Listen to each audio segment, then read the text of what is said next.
Hey, what's going on? Ryan here with Intersection Records and talking about last night's Billy Strings concert in St. Louis. He played it at a smaller arena, like a 12,000 seater on the University of St. Louis or St. Louis University campus there in St. Louis. And as usual, it was great. Billy Strings it's a bluegrass band led by Billy Strings himself on guitar.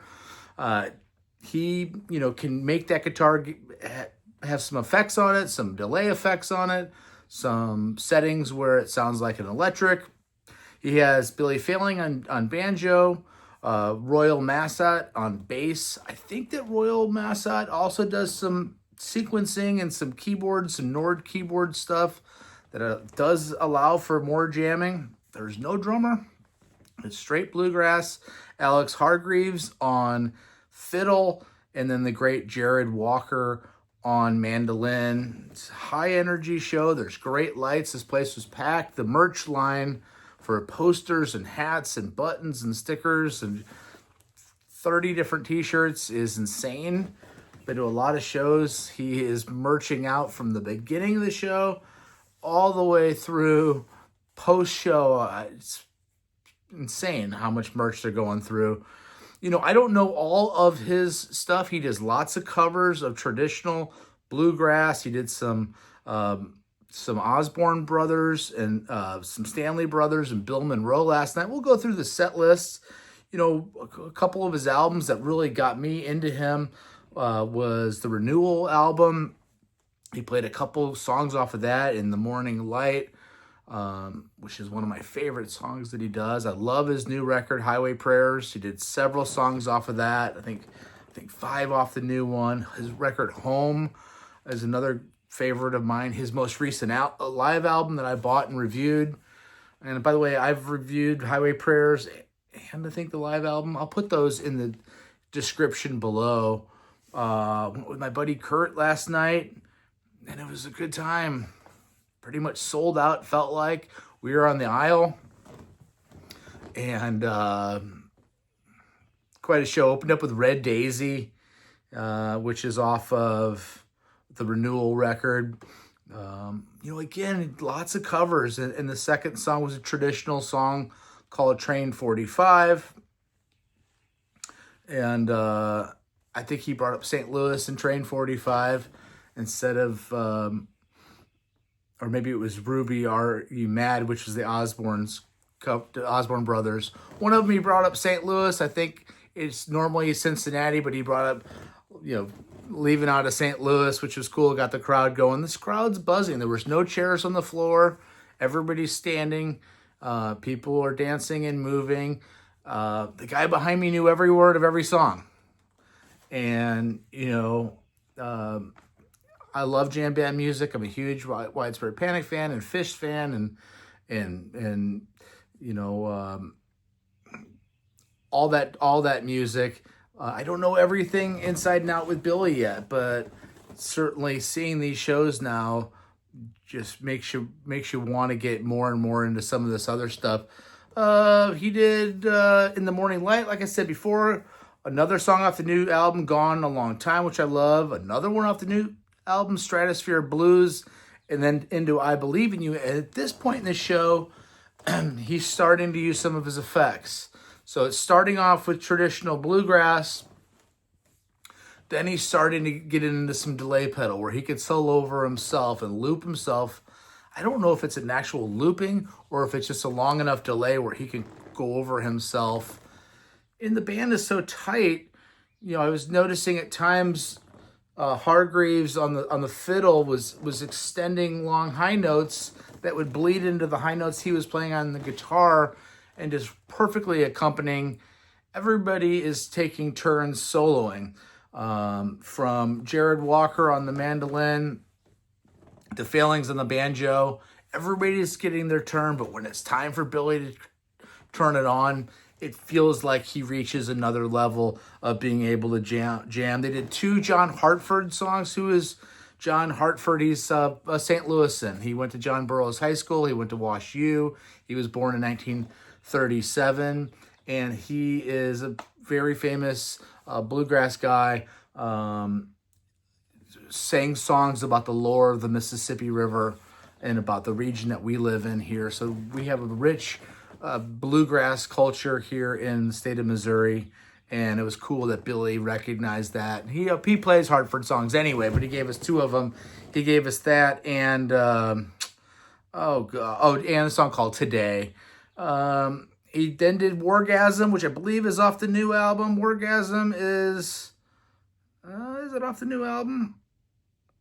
No, it's not. It's off of. It doesn't matter what it's off of, does it? He then did a set break. It wasn't too long. Gave everybody a chance to get a refill and get ready for a second set. You know, he shows some images of himself up behind. The lighting and the technology behind him is well done. There are some glimpses of the band playing and so forth, but it's not too much of that. There's a section in the first set where he does that, and at the very end of the show, beyond that, there's nice imagery behind and lighting, and clearly the lighting guy is in sync with the rest of the music. In the second set, we opened up with a Leon Russ cover called Airmail Special on the Fly. Away from the Mire, which is a great song of Billy's, which is off of the Home record, was next. Definitely a crowd pleaser. Again, people are in. This is a younger crowd. It's clearly a jam band crowd, but then you also get country music people in, people that just love bluegrass. So you're getting some country element and just bluegrass fans and the jam band scene and the rock scene.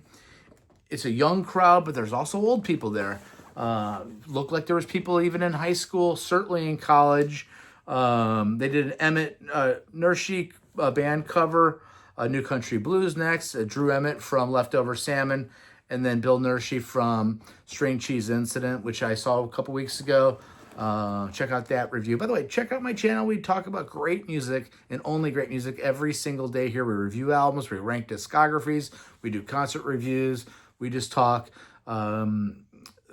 great music every single day. And Happy Hollow is next off the new record. They did a Stanley Brothers I Only Exist cover. You know, again, I don't know all this music, but it's performed so well. Doesn't matter. It's turning me on to bluegrass. You know, I was a Jerry Garcia, Old and in the Way fan, Tony Rice, Peter Rowan fan. You know, I saw Del McCoury a couple years ago for the first time. But I'm still a novice fan of bluegrass. So Billy's bringing a new generation into that. He's doing multiple night stands at arenas. It's really kind of a sensation. I had a buddy, Mike, ask me recently, what's the deal with this Billy Strings guy? Why is he playing 2 arenas? I'm like, well, you kind of need to show up and go. Second set, again, gets a little bit more spacey, kind of like in a great jam band show. They're using some more of the technology and, you know, delay so that he can solo over himself. And the band is just so cohesive. People are dancing. There was a girl dancing in section 115 over there that was having a good time. And are you going to the Yonder Mountain show? Girl in 115 with Daniel Donato and Railroad Earth. You should go. And maybe I'll see you there at that show. So check that out on the 17th of July. Home was next. Cabin song. They brought up some imageries of the cabin. That was kind of cool. Kind of psychedelic at this point in the second set. Turmoil and Tinfold. Great song. Closed out the regular, and that's off the Turmoil and Tinfold album. Closed out the regular second set. They did come back for 2 encores, a traditional song called Walking Boss, and then John Harding finished out another traditional cover. Some of these songs hadn't been played in a number of years. What's going to happen tonight? We're going to get another great show and a completely original set list, different from tonight. It's another thing that Billy Strings is doing. There's a deep reservoir and there's a deep well of music that he can go to and that makes it unique. You know, it's not like going to a Foo Fighters concert where it's the same every single night and you can drill down on those 18 songs. And there's a sense that, you know, the improvisational sense in this music is incredible, and that's what keeps people coming back, because you don't know what you're going to get. There's a mixture of high energy songs that are danceable and ballads where you can take a little bit of a chill break to kind of regroup for the next 25 minutes of jamming. Some of my favorite Billy String songs are some of those ballads that he does so well. His voice is great. I'm rambling on. This is already 10 and a half minutes. I'm going to go tonight. We're going to review the new King Gizzard and Lizard Wizard album called Phantom Island, which I'm absolutely obsessed with. Check out Phantom Island. Look for my review tomorrow on that. Anyway, look for my review for Second Night 2 tomorrow too. Happy Father's Day, people. See ya at Yonder Mountain and Railroad Earth and Daniel Donato on the 17th of July. Peace out. Bye-bye.